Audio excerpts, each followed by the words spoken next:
Si tu cherches le meilleur moyen d'XP de niveau 1 à niveau 60, je te propose un petit tuto express fait aux petits oignons par mes soins qui va t'expliquer de A à Z comment monter du niveau 1 au niveau 60 sereinement. Et vu que le temps c'est de l'XP, on commence maintenant. Du coup, on se retrouve in-game. Là, c'est très important.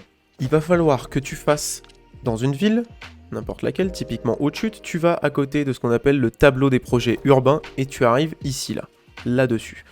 Le tableau des projets urbains, ça va devenir ton meilleur pote, tu vas lui parler tous les jours, tu vas lui faire des gros bisous. Et le but de ça, ça va être de réaliser les quêtes du tableau de projets urbains. Donc il faut savoir qu'il y a plusieurs types de quêtes. Il y a les quêtes qui vont te demander des ressources. Donc par exemple là tu vois, bois ancien x 140, soie x 40, filet de poisson ferme x 15. C'est des quêtes qui te demandent simplement de ramener des ressources. Ensuite, dans un second temps, tu as les quêtes qui vont te demander de tuer des mobs. Donc ça va être chasser 12 chèvres, chasser 5 bisons sauvages, chasser 8 sangliers. Et enfin, dans un dernier temps, il y a aussi les quêtes qui vont te demander de crafter des items. Donc là, par exemple, obtenir et rapporter ration de voyage énergétique, forger et apporter armes performantes en acier. Et ça sont des quêtes qui, la plupart du temps, vont te donner beaucoup d'XP. Dans ces quêtes-là, il va pas falloir toutes les prendre. Il y en a qui vont même te faire perdre du temps. Par exemple, les quêtes explorateurs, ça va vraiment te faire perdre du temps. Ça donne pas beaucoup d'XP. On s'en fout des golds ou quoi. C'est pas vraiment important. Faut vraiment juste se concentrer sur le montant d'XP de la quête. Donc là, par exemple, tu vois, je prends les 3 et ça me demande d'aller là, là et là. Donc c'est vraiment pas rentable parce que tu vas arriver, tu vas faire ton trajet là-bas, tu as juste besoin de ramasser un coffre ou 3, ça dépend des zones. Tu ramasses ton coffre et tu te casses. Sauf que pendant ce temps-là, bah, parfois, entre les deux, il n'y a pas de ressources. Ou alors, pour d'aller de là-bas à là-bas, tu prends trop de temps, après il faut revenir, c'est hyper chiant. Concernant les quêtes de chasse, il faut pas forcément toutes les prendre. Par exemple, là, si tu le fais entre Haute-Chute et Gré du Vent, il faut que tu saches exactement quel mob tu vas rencontrer. Par exemple, là, les chèvres, il n'y en a pas des masses. Les bisons, non plus. Les bisons, il faut vraiment aller par là, par exemple, et là, ça te fait faire un immense détour. Enfin, c'est un peu relou. Et pareil pour les sangliers, les plus proches de Gré du Vent, il me semble que c'est ici ou par là. Enfin bon, c'est un peu... Ça te fait faire des détours et c'est vraiment pas rentable. Donc il faut savoir, par exemple, Au-Dessus de Gré du Vent, je sais qu'il y a des lynx, il y a des loups ici, il y a des wapitis dans la forêt, il y a des dindons partout. Là, par exemple, celle-là, c'est rentable. Aussi, toutes les quêtes qui sont en rapport au métier de la pêche, tu les fais pas. Les quêtes qui te demandent des filets de poisson ou alors des huiles de poisson, etc., tu ne les fais pas. Si tu as des golds à dépenser, pourquoi pas, mais c'est pas rentable.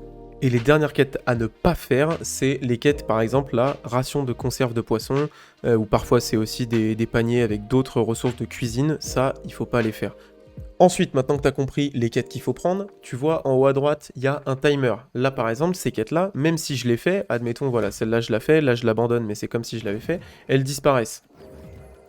Là, dans 16 minutes 40, elles seront revenues. Tu vas me dire, ouais, mais il faut aller chercher les ressources, etc. Que nenni. Tu as largement le temps, en 30 minutes, de faire les quêtes qui te correspondent sur le tableau. Donc du coup, là, ce qui se passe, et c'est très important ce que je vais te dire, retiens bien ça, tu ne fais pas les quêtes que d'une seule ville, tu fais les quêtes de 2 villes en même temps. Donc maintenant que je t'ai dit ça, où est-ce que tu vas aller faire ton PEX? Moi, ce que je te conseille, c'est, tu peux le faire par exemple entre Haute-Chute et Gré du Vent, parce que les quêtes qu'on va te demander, toutes les ressources nécessaires, elles sont autour. Par exemple, donc à Gré du Vent.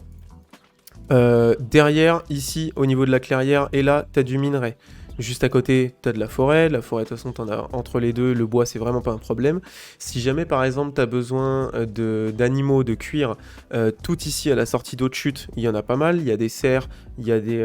les wapitis, il y a des dindons, il y a des loups, il y a des lynx, là, ici, près de... tout ici, là, il y a des lynx. Là, ici, par là, il y en a 4, si je dis pas de bêtises. Et là, il y en a un, là, il y en a 2, 3, enfin, c'est vraiment rentable pour les cuirs.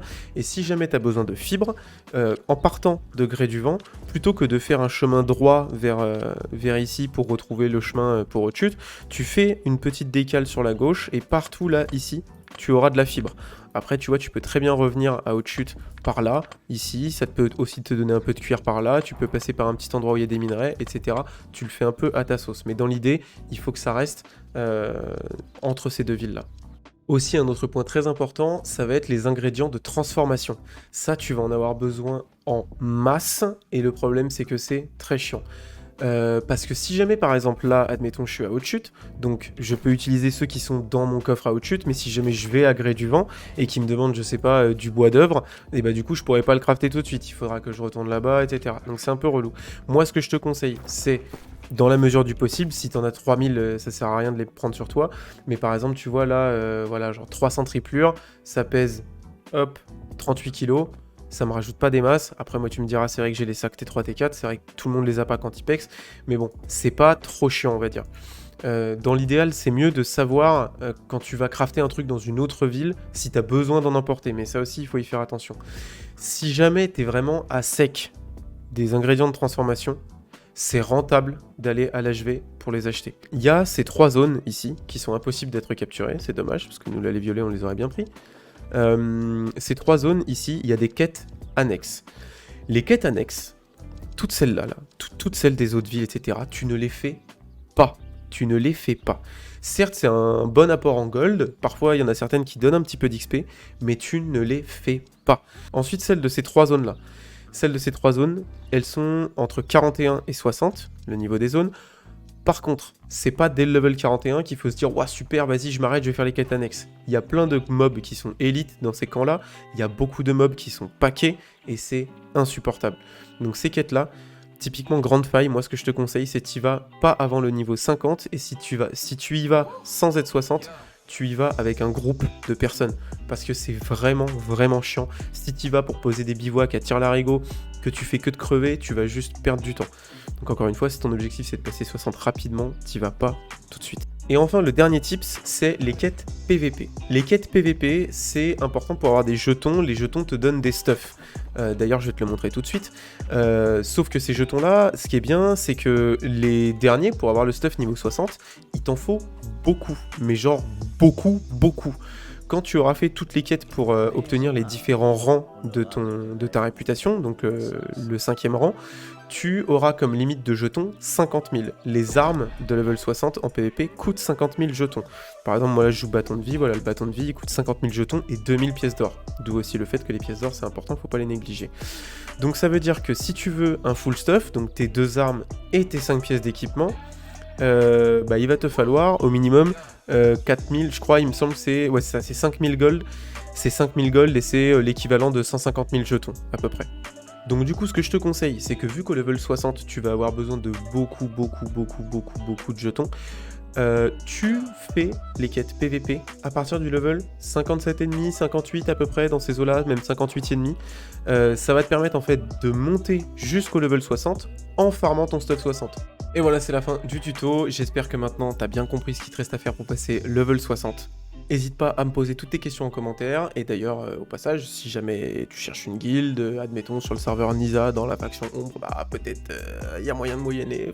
Et sinon sur ce, bon pex à tous. Ciao.